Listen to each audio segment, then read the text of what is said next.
There we are. Cool. All right. Welcome, everyone. We typically do community calls every 2 weeks.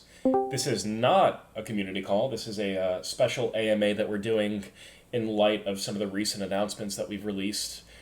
People have been, for a long time now, asking for clarity around the distribution of tokens, around the way that the tokens were distributed, and the extent to which the team had involved themselves in mining tokens.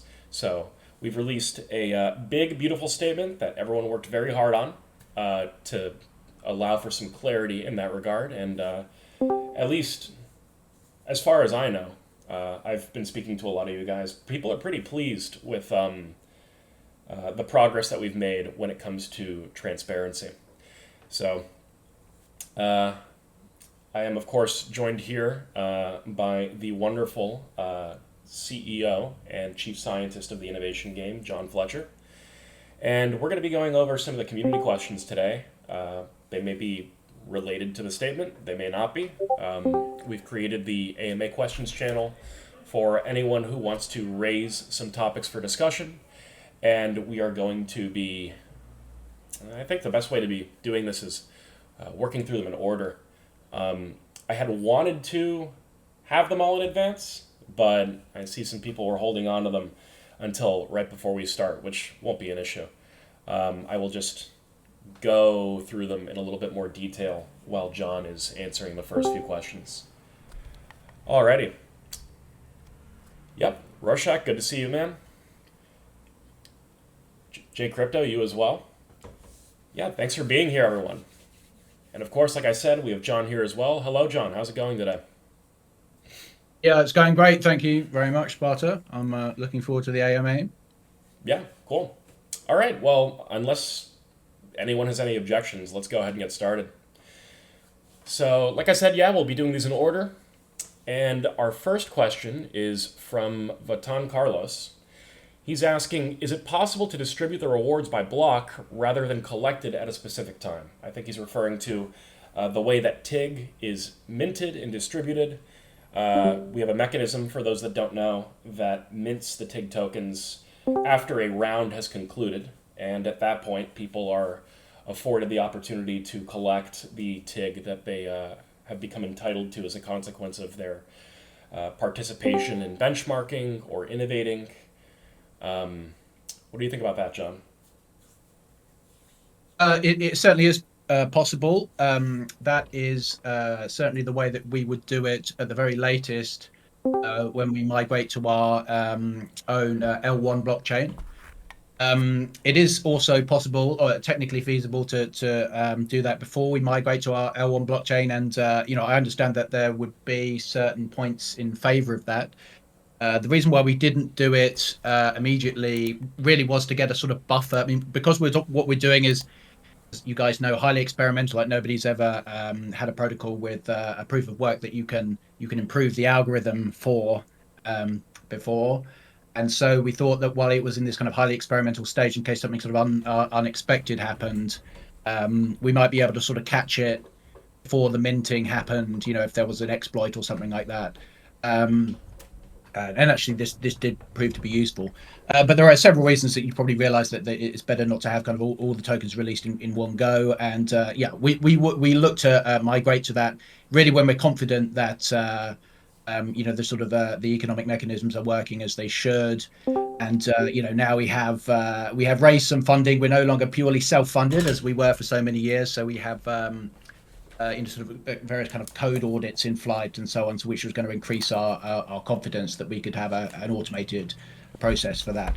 I mean, some people might not know that. I mean, so with something like Bitcoin, for example, that you do get some kind of rewards released every block. Actually, you have to, if you're a miner, you mine some rewards. I believe that you have to wait 100 blocks before those are transferable. So in a sense that even these kind of very classic protocols, there's a delay before the mined coins can be moved. But of course that's a little bit different because it's still happening continuously, whereas in our case it happens once per week. So basically the answer is yes, that will happen, and it was just for security reasons that we've set it up this way temporarily. So, quick follow up there. Will that happen when TIG migrates to a layer 1, or is it planned for some future date when it's still functioning on base chain? So at latest, it will happen when it's on layer one, but I can't speak to that. We really have to discuss it with Ying. I mean, it would depend on yeah. I mean, I think it would depend on a few things. So one thing, it would depend that when we get to the point where we're confident enough in the code that there isn't going to be that we don't need this sort of delay period for security reasons. If it was only 3 months until we launched our L1, then we probably wouldn't do it, if you see what I mean, because it wouldn't really be worth putting in that Hmm. functionality because it was going to happen anyway with L1. So yeah, that's a bit of a convoluted answer, but latest it will happen when we have the L1. That's I probably leave it there. Yeah, I think that makes a lot of sense. Okay. Moving on. I'm not sure I understand this question, but John, maybe you can elucidate me as to its contents. So, Ice Types asks, will the newly added deposit section demand money from us to withdraw our TIGs? Referring to the TIG token, of course. Yeah, so I did follow up under that actually because I didn't understand the question either, and I asked him if to rephrase it, which he has not done yet. So maybe we should leave that one till later because I don't understand it. But I've already asked him. If you look kind of 4 questions down, I've already asked him to rephrase it. Hmm. Yeah, and just a quick reminder to everyone, typically we field the conversation whenever we're having a community call in the text chat that is attached to the voice channel. Today, I will not be looking at that. I mean, I'm sure I'll look at it at some point, but it's not going to be the focus where I'm trying to keep track of the conversation. If you could please, anyone who's now joining just now, if you could please put your questions in the AMA questions channel, that would be really helpful because I would love to move through all of them in an orderly and sensible fashion. Okay. Zekan asks, why did you guys decide to have the token on the base chain? That's a great question. So there's a couple of reasons. I mean, base chain, of course, is a sort of fast chain which is reliable, low fees, built by a very credible organization. I believe it's Coinbase is mainly responsible for that. One of the reasons is that Brian Armstrong of Coinbase has a particular interest in science. In fact, people might not know this, but he committed to, I think, donating about 5% of his presumably considerable income every year to fundamental scientific research. He's got a decentralized science project. I think this was to do with decentralized science publishing. And because we're really all about science, we thought that would be a nice sort of synergy. Nice thing to say to Brian Armstrong when we meet him that we're building on your chain and we're doing this very innovative thing in decentralized science. There's also another reason that when I was thinking, I mean, so Coinbase is very much an American company, of course, regulated in the US. We want to be looked on favorably by American regulators. No, they get a very bad press, especially in crypto. Obviously, it's not great that the American regulators sort of declare you as security. You know, sort of SEC tries to say that you're kind of violating some regulation or another. In our case as well, it would be particularly unfortunate. Sort of America is a real kind of superpower when it comes to science, so we wouldn't like to block those guys out or make give any reason for American scientists to think twice when they're thinking, is this project legit, and so on and so forth. So it's really just that kind of association with a kind of regulatory compliant, specifically in America, chain for that reason. Cool. And yeah, good point. Despite knowing a fair bit about Brian Armstrong and Coinbase, I actually had no idea he had a vested interest in DeSci, so that is really cool to see.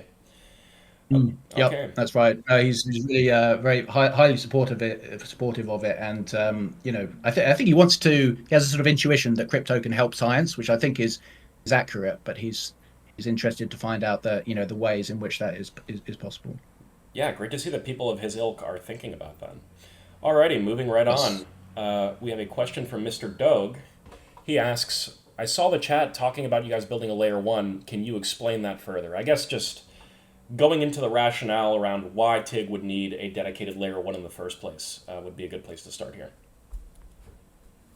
Yeah, that's a good question. So, as opposed to building it on a contract on another chain, for example. So obviously there are pros and cons to having your own layer one and to building on a contract on somebody else's chain. Often you get sort of support from that chain's existing community, which may already have been bootstrapped and so on. In our case, having our own chain is quite a natural choice because there are some things in TIG which would be difficult to reproduce on another chain. I mean, of course, the big famous smart contract chains now, you could say Ethereum, Solana, they've all moved to proof of stake.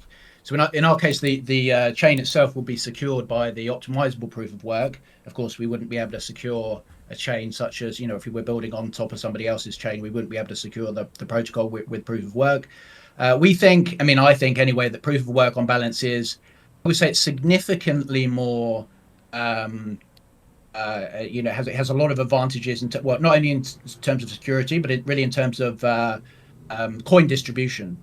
The real reason for that is because with proof of work, the miners have to sell almost all of their coins typically to cover their expenses. Mining is very expensive. And this means that you get a lot of liquidity and a lot of selling, and you get a reasonably good distribution. So these are kind of good reasons to have a proof of work chain, and we couldn't really be a proof of work chain and secure it with our proof of work unless we build our own layer one. Yeah, so I think that's the main reason. Cool. Makes perfect sense to me. Moving on, we have a question from Moss Dog, one of the winners of last week's lottery. So he says, the basis of my question is, will it be possible to run such an algorithm on GPU and such an algorithm on CPU? Because some will be more efficient in CPU and others in GPU. It's a matter of optimization, and possibly will there be a new challenge only for GPU algorithms? So two questions in one. Take it away, John. Yeah, I wouldn't say that we would have a challenge specifically only for GPU algorithms. We will have challenges, no doubt, which will run yeah, better on GPUs, be sort of more appropriate for GPU optimization than others. I think that the recent upgrade which Ying deployed is the ability for innovators to write an algorithm, send it in, and for it to have sort of options and flags. So you can say which type of hardware you're running it on. If you're running on a GPU, you can sort of activate certain parts of the innovator's submission to make it more highly optimized for GPU. Or you can, yeah, presumably sort of if you refrain from activating those or reactivate some other flags, it will be optimized for CPU. So yeah, we don't sort of design the challenges to really particularly to be friendly to any particular type of hardware, but we do allow innovators to customize their algorithm to appeal to people who own different types of hardware. Yes, and I do believe we've seen the beginnings of that already. We do have quite a few people that I have seen promoting their algorithms in the Benchmarker Strategy Yes. channel, among other places. Alrighty, Demiurgos has four questions, all pretty involved from what I can see so far. He asks, question number one, do you plan to disclose the wallets that belong to the Treasury in order to prevent any FUD that may occur in connection with the supply? Oh yeah, when do we plan to disclose them? So the soon. The only reason why we haven't disclosed them yet is because we have we were, some people know, we were raising some funding for the development of the protocol by selling some tokens, which we mined early on, and we've completed all of that raising sort of fundraise now, but not all of the transactions have settled. And the reason is it's just a couple of them which haven't. And I mean, apart from the fact that some people kind of came later, it's also that we have to do this pretty rigorous KYC process to check that the people sort of purchasing the tokens are not, I guess, from sanctioned countries or anywhere that isn't allowed. And some of that does. Some of these companies, are, yeah, I guess they're sort of investors and they have quite complex corporate structures, so it takes a while. So some of them haven't finished yet, and we just wanted the kind of transactions, us sending them the tokens and us them sending the kind of money in return to we ideally be completed before we make all of the addresses public, because this will just be the sort of end of the big transact, end of the big, end of our sale, of course, for a couple of years at least. And yeah, it would be if people are sort of saying, "Oh, what's happening here?" and flagging it up, it might be a bit of a distraction. Right, so it's we thought it would be better to complete these transactions because they're almost all done before making the wallets public for that reason. Yeah, that makes sense, especially given the way that regulation has been tightening lately. It behooves us to be very careful about how we go about that process, ensuring that everyone is compliant and that the participants in the round are people who we would deem appropriate participants. Okay, moving on. Question That's number right. two. Sometimes this takes a little bit of time, unfortunately, but Of course. Alrighty, increasing the number of innovators in the current system is very important for scientific development. What kind of marketing strategy do you plan to deploy to attract such people to the project? So, really, just asking in terms of business development and getting more innovators on board, how are we approaching that? I think this is a really great question because Demogios has probably sort of clicked that the innovators are, there are certainly some people who are capable of innovating and very sort of, and have done very effectively in the crypto world. But in fact, many of these types of people with the kind of skills that we need are not involved in crypto, so they won't necessarily find out about it in the sort of organic way that other enthusiasts do. Maybe because they hear about it on Twitter, or maybe they listen to Delphi's podcast or something like that. So these people are sort of scientists, academic scientists, maybe scientists working in industry. Um, and to reach those people, we have you already started kind of quite systematically reaching out to them. We have a couple of senior professors that we have contacts with in London, one in Cambridge. These people have industry connections as well. Um, we also have some contacts in sort of, well, I guess, university finance departments. These are the kinds of people who like it when a kind of maybe a science department can bring in some external funding, which the innovation game would effectively offer. We really felt that we had to wait until we got a sort of decent, I guess, sort of market price, which is really, what the liquidity pool provided us. Otherwise, highly skeptical scientists, non-crypto people, it's hard enough to convince, scientists that crypto is, has kind of positive applications in the first place, let alone if the token, has no market and can't even be sold.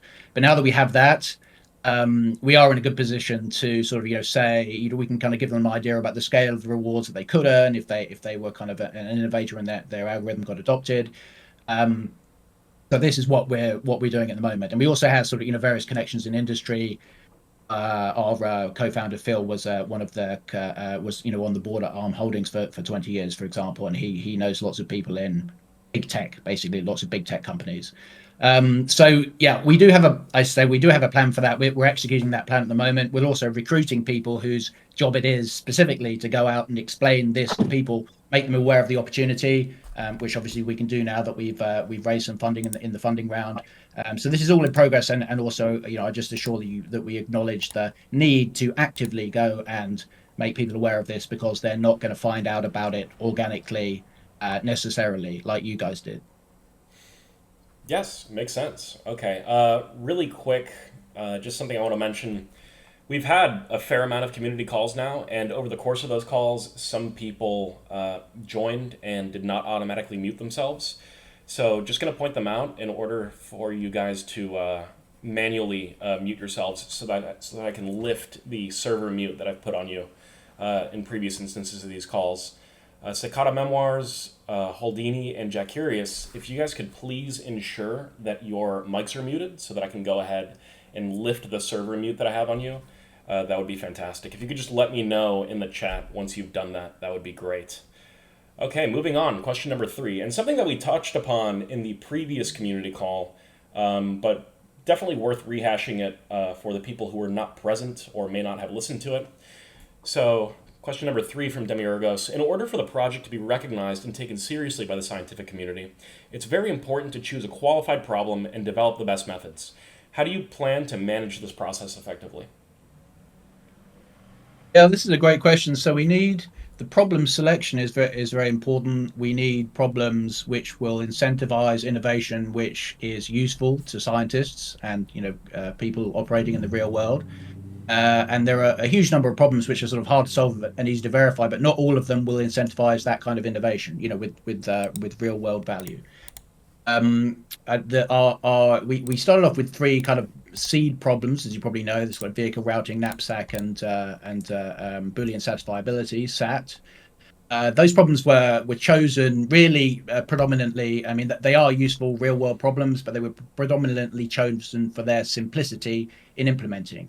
This is really because we wanted to, again, while things were still, the kind of in early experimental stages, we wanted to sort of reduce the attack surface, make our lives as simple as possible in the early days, and so that that was the kind of guiding light for those. Ongoing, we really focus on just sort of utility entirely, and the two most recent problems were the vector search one and the upcoming hypergraph partitioning have been suggested by academics. The former was a guy in the physics department at Cambridge University, and the latter was a professor in the computing department at Imperial College. So ongoing, this is how we intend to select the problems really kind of selected, proposed by domain specialists. We at the innovation game, we have sort of in-house expertise, so we can understand these problems. They're not too hard to understand, and we can code up kind of a generator for random instances of the problems, but they have to be the right problems. This is probably is what you're alluding to. And so, yeah, we just go to people who really kind of know what they're doing. And yeah, we were also planning to involve those people, get them on into some kind of community calls and AMAs, talk about the importance of the problem, justify it, maybe field questions about it. We're still really quite at the beginning of that, but this is something which is on its way.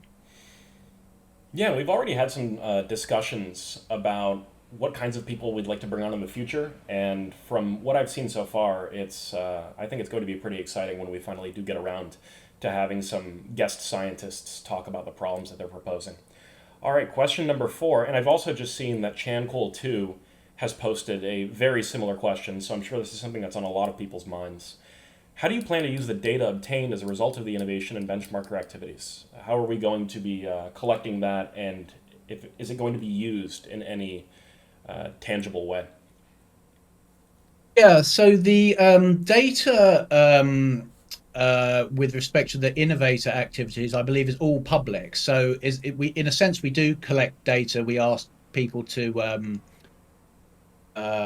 sort of kind of say maybe sort of kind of cite the sources that they're using and kind of if they want to to give their name, for example. Some people have put their names inside their algorithm submissions because I mean they presumably want to be credited that they were the sort of original author. But that kind of data collection is I'm not sure really if it's what you're referring to because it's sort of, there's no data protection issue because it's all public. And the innovators, I believe, sort of know this. And, obviously another way that we use the data is literally to license out the, kind of the copyright or the algorithms themselves for people to use. As for benchmarkers, I'm not sure if we collect anything that would be regarded as sort of personal or identifiable data. We do collect the sort of the benchmarks, the kind of things that people send in. Certainly the solutions, I think. I'm not sure if we collect the ones which didn't in the end qualify. I think we do actually, and we sort of make this, or either Ying has already, or we will very soon make all of this available in a database. Because while we're in this sort of semi-centralized mode, it means that anyone could go and check that this guy who won a lot of tokens for benchmarking, they can go and sort of scrutinize their solutions and see if they were real. Sort of check that their the kind of work has in fact been done. So that will certainly be collected, but again, it will be made public, so it won't be any sort of secret proprietary data that we're collecting or selling. And of course, when we move to L1, then by definition, everything would be public. Um, any kind of algorithms that people send in it would in fact be sort of available on the blockchain, or at least on a blockchain as well, or in sort of GitHub, I guess, maybe at an earlier stage. So that is, yeah. Hopefully that answers the question. Yeah, thank you, John. Excellent. Moving on, we have a question from Noegs. He asks, would TIG token bridge back to ETH mainnet for better expose, I assume he means exposure, and better liquidity? Will that ever happen?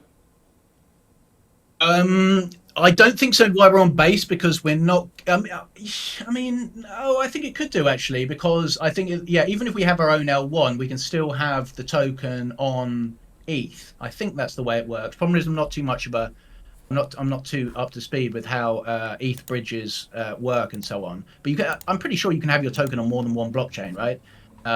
So yeah, I don't see why not. Basically, it's not the case yet, but I think we should look into that.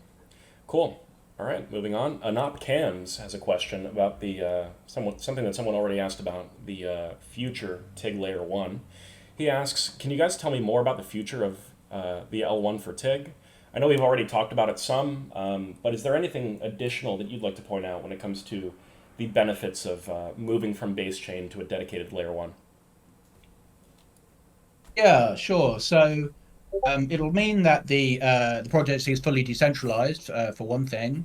The idea about being TIG being decentralized is I mean, I try and emphasize this to people a lot that the point of the innovation game, it's not like its reason for existing is decentralization.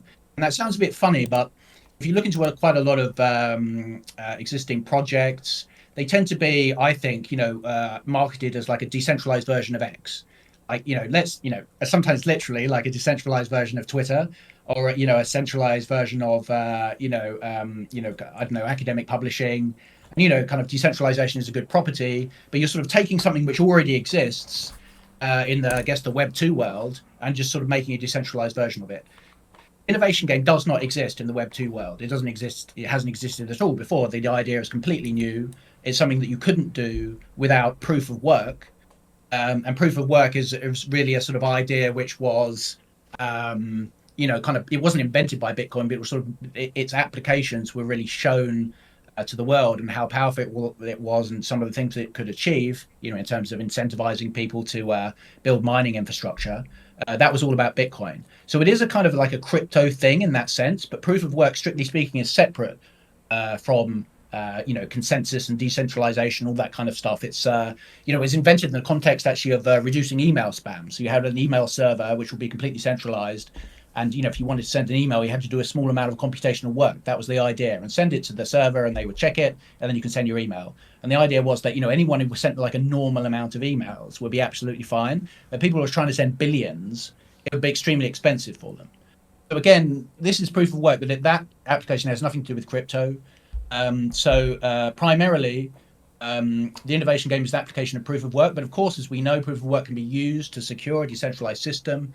And, it really just would be inappropriate if and when TIG scales to be a sort of global purveyor of the most important algorithms in the world, for science and technology. Sort of inappropriate to have it sort of based in one country, controlled by one person, sitting on one server. It's better to sort of give it to the world, then it sort of just lives on whoever computer is using it, really. So it's like a really big extra, a big plus to make it decentralized, and a very desirable quality, but it's not the reason for existing. And that's basically why we want to put it on its own blockchain, so that it can be secured by its own proof of work, the same thing which decides which algorithms get rewarded.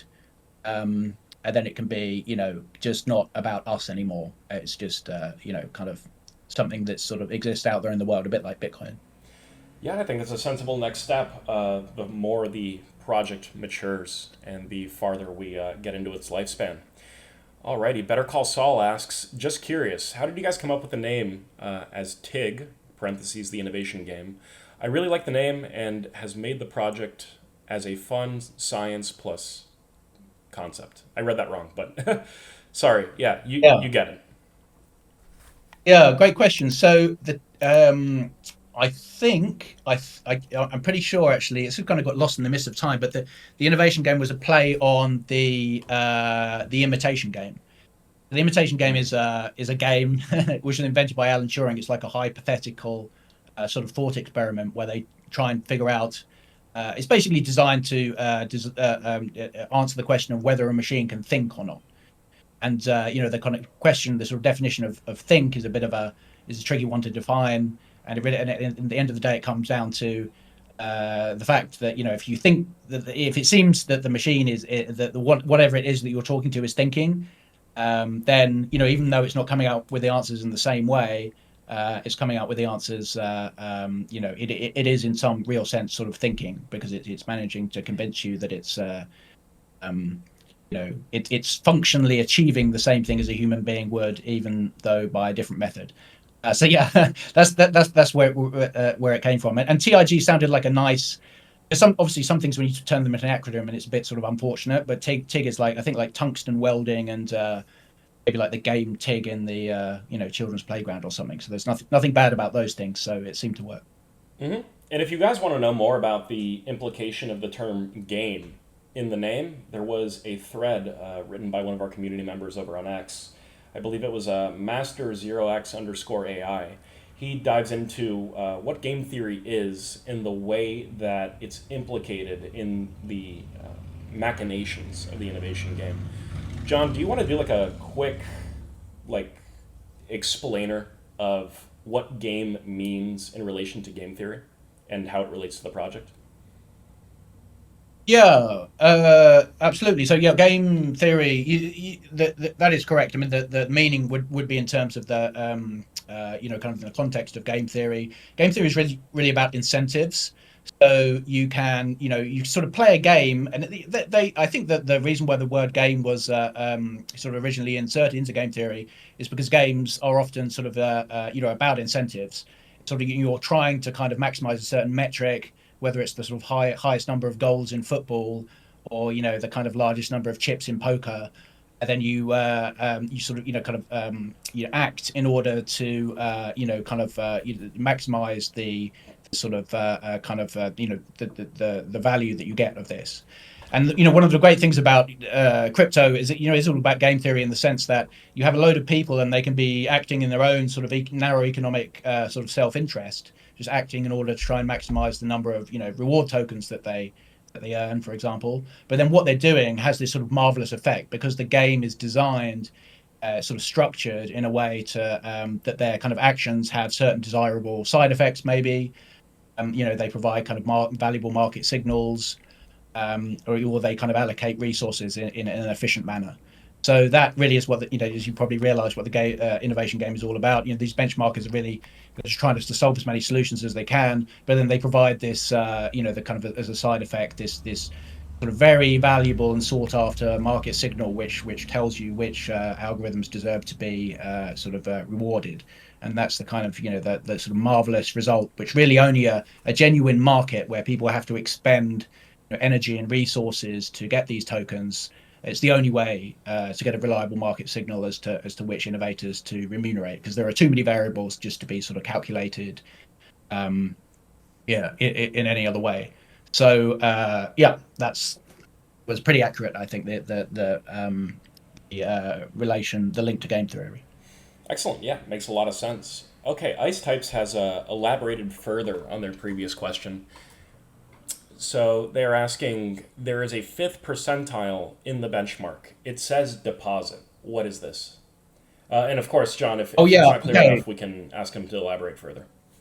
Oh, I do know what he means, but if you click on the accounts on on the kind of on the leaderboards page, and there are four kind of I sort of kind of meters, I guess, to show the sort of balance of the various proofs of work that you're doing.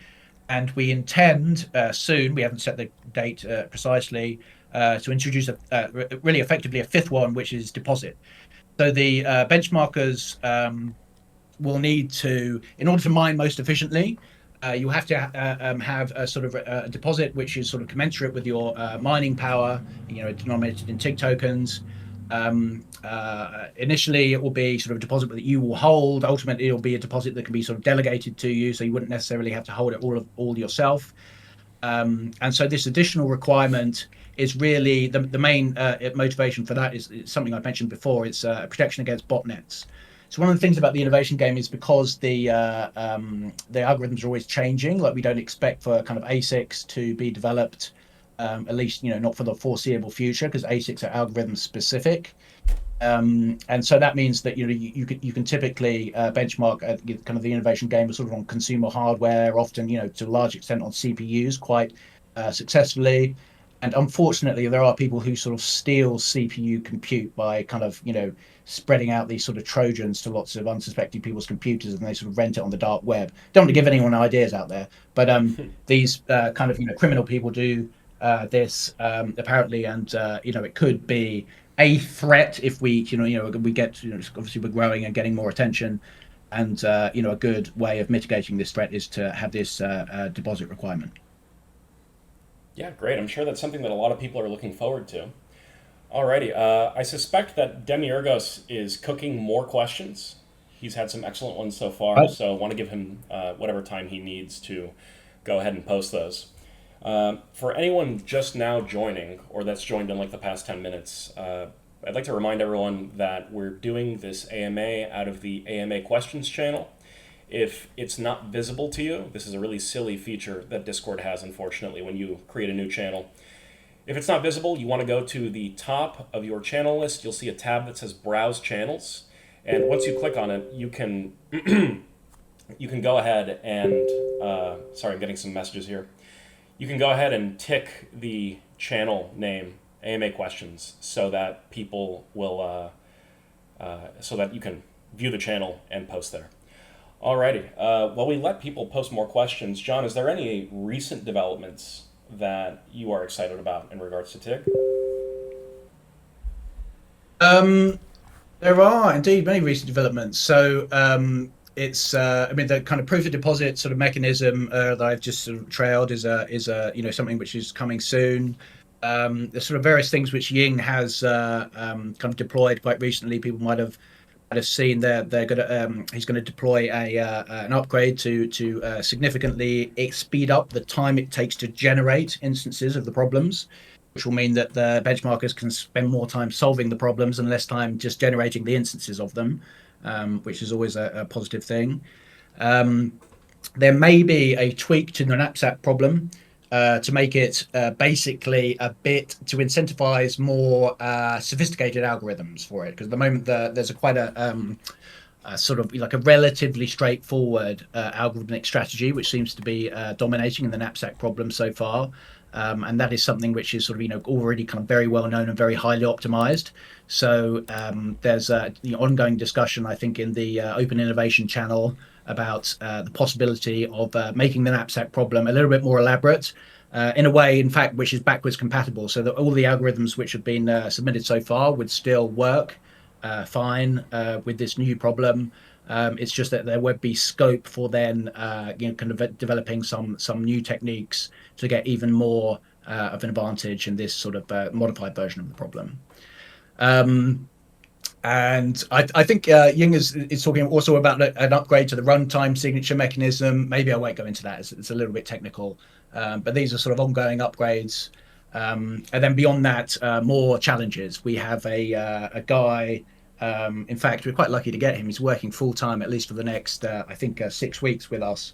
An AI expert who's working on the viability of putting the problem of sort of minimizing a high dimensional non-convex function into the innovation game. And for anybody who's sort of uninitiated, that is something that could be solved by gradient descent or stochastic gradient descent is the classic method for that, which is a big part of training AI systems such as neural networks.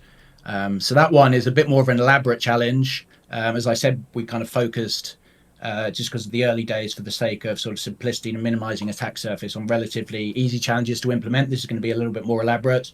But of course, the payoff is that kind of it's highly relevant and topical, and any innovation that we incentivize in that area could be extremely valuable. So yeah, that's being worked on as well.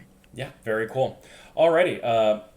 As promised, we are going to get to all the questions. I had tabled this one waiting for everyone to get into the call because it's something that I've seen a lot of people asking. So Hierophant Euronymous asks, "Hi John, thank you for the opportunity. Can you further explain the team's thinking around not locking slash vesting tokens?" Something that I've had a lot of people ask me about in DMs. Yeah, that's a great question. So as people probably read in the statement, we are going to label the accounts of the Treasury. We also decided to label the accounts of the founders, who own a significant number of tokens, which we purchased, in fact, from the kind of Treasury company in the early days. Um, and but we are not planning to lock the coins or sort of vest them in a way, that they're in a contract and they're only sort of transferable every so often. And the reason why we chose to do that, some people did suggest it, and we weighed up the pros and cons.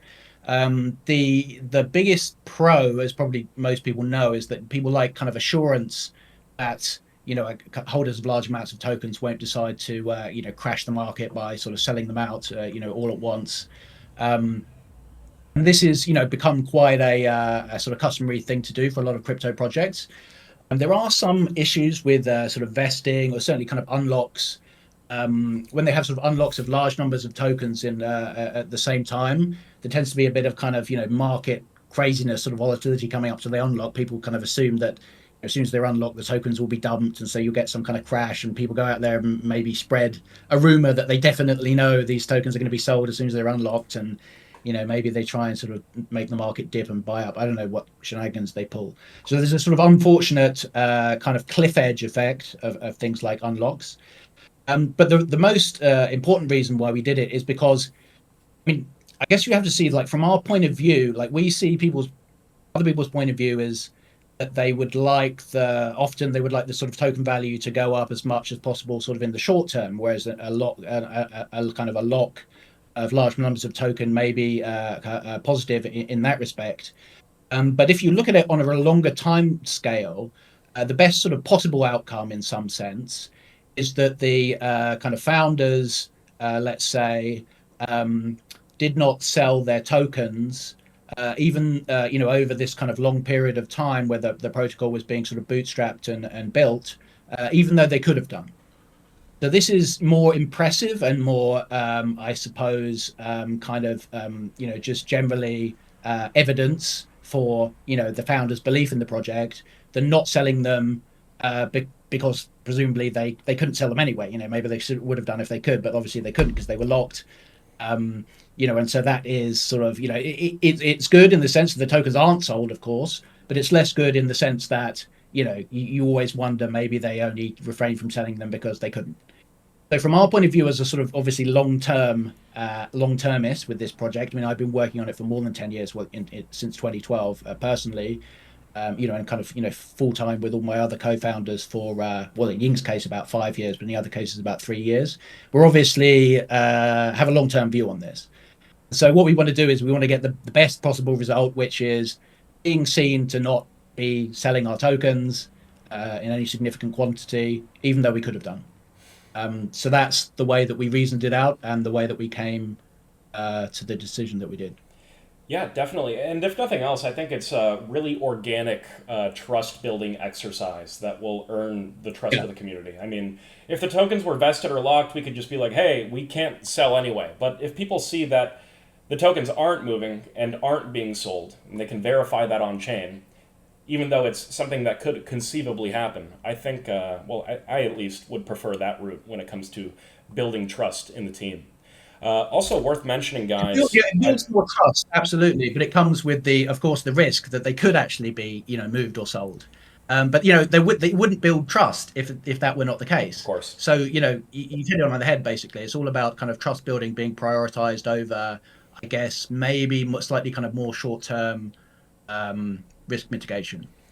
Of course. And also worth pointing out, these tokens weren't just given to the team. They were all mined organically, just as they would be mined by anyone else. So I think that's a pretty important factor to emphasize. Yeah, they were mined by the company, the treasury company, and then we purchased them off the treasury company. So as we said, like we haven't accepted any outside investment for the first kind of 3 years when we were working on the project full time, until after it was in fact live and deployed. And I think most people recognize that's kind of a good thing because one of the things that tends to happen in crypto is like some massive investor or a couple of them are bought in so early for incredibly low prices, and then there's all this kind of looming threat that they might kind of sell it. So the company was able to do what it did because we kept working for it. We sort of kind of paid money into the company and kept it going out of our own funds. Luckily, we were allowed to do that. We were capable of doing that, and yeah, so we don't have these sort of big investors, and obviously a lot of the time these big investors, they're they can not be particularly aligned with the protocol. They just want to make a profit, for their kind of sort of customers and stuff, which is very understandable. But that's not the case for us. So yeah, the investors had to, I guess, buy in at the price that was commensurate with the project that had launched and had some significant traction before they were given the opportunity to yeah. So yeah, that's the way that it worked. Yeah, definitely. When it comes to intaking funding from outside entities, I think that's the most sensible way to go about it. We have two more questions from Demiurgos. I believe the second one was already touched upon when we were answering Hierophant's question. So I'll start with the first one, as you would. There are various types of intellectual property, parentheses IP, that are generated through the creation and optimization of computational methods, known as methods. To manage and distribute these valuable assets, TIG provides several different licensing options. Can you explain the dynamics of licenses and their contribution to open science? So I can, but I'm not sure that this is the appropriate. Maybe this will be better. That's a fantastic question, but I think maybe it would be better to do it in the community call, because the only thing is that I can see he has another question about why a team. That yeah, this doesn't really seem to be about the tokens and stuff. It's a fantastic question. I would love to answer it, but I'm just worried we'll run out of time for the other questions. Yeah, I mean, it is pretty You see what I involved, mean? and the methods But that I TIG would love to deploys. answer that question, Dimir, because if you're listening, and I'm going to make a note of it now because it's absolutely fantastic. But I just think it might be slightly too off topic, and we might not get around to the other guys' questions. Yeah, for those that have looked at it, you'll What do you think? understand that the licensing options that TIG has created are proprietary and fairly complex. So it might take Oh yeah, 10 well, minutes to I mean, it's explain. more complex than just having a single license, that's for sure. And it is proprietary, right? It's something that we invented specifically for the innovation game. But it takes a little bit. I don't think I'd do it justice if I answered very quickly. It's probably going to be like a 5 minute answer. So maybe, yeah, maybe we'll come back to it if you have time at the end. Yeah, and I'm sure we could do a dedicated community call as we've been doing. I try to prepare some questions every single time that We are should going do one to. themed on licensing specifically because we haven't talked about that enough. It's a very important aspect of it, and there's been so much focus on the technicals that Mhm. we should do one. Just Yeah, we a could great probably get question. we could probably get Phil on. I'm sure he could do a great job explaining it. Alrighty, moving on. We have a question from Holdini. If you were working on the project since 2012, why did you choose to launch the project only now? Is it was it an issue with development? Were we not far along enough, or what's the rationale there? It's because so we only started developing it really in a concentrated way 3 years ago, and the reason why I didn't launch it before is because all of the things that were required hadn't been figured out yet. So I had the idea, but the actual mechanism to achieve it, I kind of figured out sort of bit by bit over many years after being exposed to sort of different crypto technologies and different sort of techniques and ideas and economics. I was always kind of looking around. I was working in crypto as well in research, and I have a kind of this set of problems that needed to be ticked off, and I would sort of occasionally tick one off, and when I'd hear about a new technique which could sort of pertain to the problem. So yeah, even though I had the idea in 2012, it just wasn't. I didn't. It wasn't complete. I hadn't figured out all the details until about 3 years ago, and then we started actually coding it up, basically. Yeah, makes The sense. question, though. Alrighty. Serdar P2P asks, at which prices did the team buy TIG from the company? Yeah, so we're not going to disclose that, and one of the reasons is that we gave a lot. I mean, I know the way you're thinking about it is like you have a certain number of tokens, and we gave a certain amount of money in return for those tokens. But the thing is, this isn't all that we gave to the project, right? We gave our lives to it and our money to not putting in the tokens, maybe just putting it in the company to keep running the company, or kind of working sort of unpaid for many years, sort of thing. And because that's a very difficult thing to sort of quantify and price, I think it would be highly misleading if we just let the you wouldn't take those things into account. So that's the reason why we're not going to disclose it. Yeah, makes sense. Alrighty, we've got a fairly involved question from Blockmuncher here. He's asking, how will mining not become centralized? It already seems like this is occurring with mining becoming even ever harder and requiring enormous outlays and very specialized knowledge to compete and get any sizable amount mined. It seems like this will only get worse.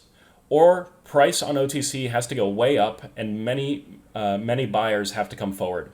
Even if that occurs, won't mining just continue to get more competitive over time and drive out anyone but the most huge outlays? Eventually, this will be entities like Google or something dash centralized. Yeah, this is a great question. So the thing is about mining in the innovation game is that there are really many more ways to do it well, I would say, than in most proof of work protocols. So the classic thing in proof of work is, of course, like energy costs. You want to have some kind of reasonable, relationship with Bitmain, maybe, so you can sort of get enough, ant miners. But other than that, you just kind of set up the ant miners, a place with low energy, and that's sort of, yeah. I don't want to disparage what the miners do, but this is a kind of a large part of it. And they probably realised that in TIG there is quite a lot more to it there, and so you could imagine some kind of big miner with the money to pay some sort of researchers would get a sort of perhaps sort of disproportionate advantage. Um, there's a couple of things I'd say about that. So at this stage where we're reasonably early on, there's quite a lot of things that can be optimized and I think are being optimized, which won't necessarily be able to be optimized sort of long going. They're kind of almost transient effects. And some of those things are like um, kind of, I don't know, optimizing the way that you sort of generate the instances, for example. That's different from that. The algorithm doesn't do that. That the innovators submit. But that's something that we have reason to believe that some kind of benchmarkers have been doing to make themselves sort of more competitive. And this is quite a high barrier to entry. It's quite a sort of tricky thing to do. So it makes it harder to compete with them. These kinds of things will become more sort of commoditized after a while. As I said before, like, Ying is soon going to release a sort of an upgrade, which means that the instance generation is sort of highly optimized, and you kind of get to this point whereby generating instances of a problem, let's say kind of vector search or let's say Boolean satisfiability, is basically as optimized as it can be. Like you're not going to find better and better ways to generate instances of these problems. It's just like a random number and a kind of random array. At the moment, it's not as highly optimized as it could be, but pretty soon it's going to be it's going to be there, and then it won't really. You'll sort of those optimizations will plateau. What will not plateau is really kind of algorithms to solve the problems. And obviously, solving a problem is much more involved, much more complex than sort of generating an instance of a problem. And that will have a lot more scope for being optimized. Finding a better and better algorithm to do that.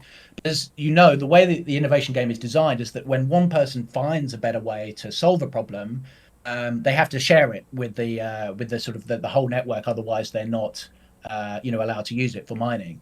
So that stops being a differentiator between the miners. And these sort of we anticipate these innovators, in fact, will largely be people working maybe in industry and academia. They won't necessarily be miners, although they could be miners or employed by miners.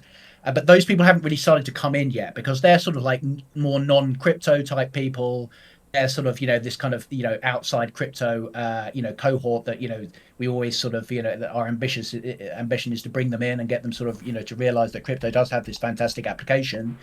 And those people, as I said, the game is designed when they find a better way to mine a more efficient algorithm, then they share it with everybody. So it's not a differentiator. But at the moment, there are differentiators which involve software modifications, and software modifications can be very, very powerful because as you don't even have to buy more hardware. You just have the existing hardware, find a better tweak to the software, but things that will plateau.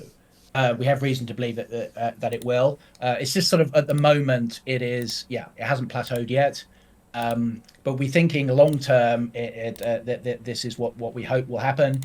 If Google and Microsoft and so on get into mining, it probably would be of the innovation game. It probably would be pretty bullish in aggregate, I would say. But yeah, of course, like some of these companies are sort of massive semi monopolies, and but one of the general ambitions of the innovation game is to make it such that this monopoly power of these big companies isn't so large. Because one of the reasons why they have this monopoly power is because they develop algorithms and keep them secret. it's like Google's kind of web kind of searching algorithm. It's never been disclosed. It's always been really just a trade secret. We want people to kind of have an incentive to share these types of kind of developments openly. So yeah, it's a great question, but I would say give it time. These kinds of optimizations that they're using will eventually become available to everybody. And of course, by definition, the ones that are associated with algorithms, are available to everybody by design. Excellent. All right. Just going to put out a final call for questions. We are reaching almost the hour mark here. We're at 55 minutes, and typically, just for the purposes of digestibility, I think it's sensible to keep these calls under an hour. So yeah, any final Yep. questions, please go ahead and post them in the AMA questions channel. We have one from one of our earliest community members, Cicada Memoirs. He's asking, will treasury funds be used for liquidity/exchange listings? He's saying that no scientist will use Uniswap. I think that's probably a very good insight. Yeah, I wouldn't say no scientists, but I think it would be a serious barrier to entry. Maybe some of the younger ones would you would know how to use it. But yeah, I definitely take on board what you're saying. I would say the answer is yes. We do plan to kind of one of the uses of treasury funds will be to kind of facilitate exchange listings and liquidity. Yeah, I do think it's a rather fair assessment. I mean, I personally, I don't know how true this is for other people, but I know a few scientists that use Uniswap, but there are by no means a lot of them. Not that I'm someone who would have, a profound amount of visibility on Yeah, it.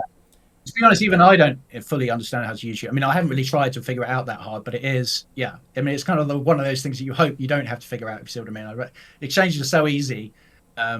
Yeah, and the fewer barriers to entry we can have, the better. Especially when we're trying to obviously bring people in from outside crypto, which is exactly what we're trying to do. So, I think that's a very good point made by Cicada Memoirs.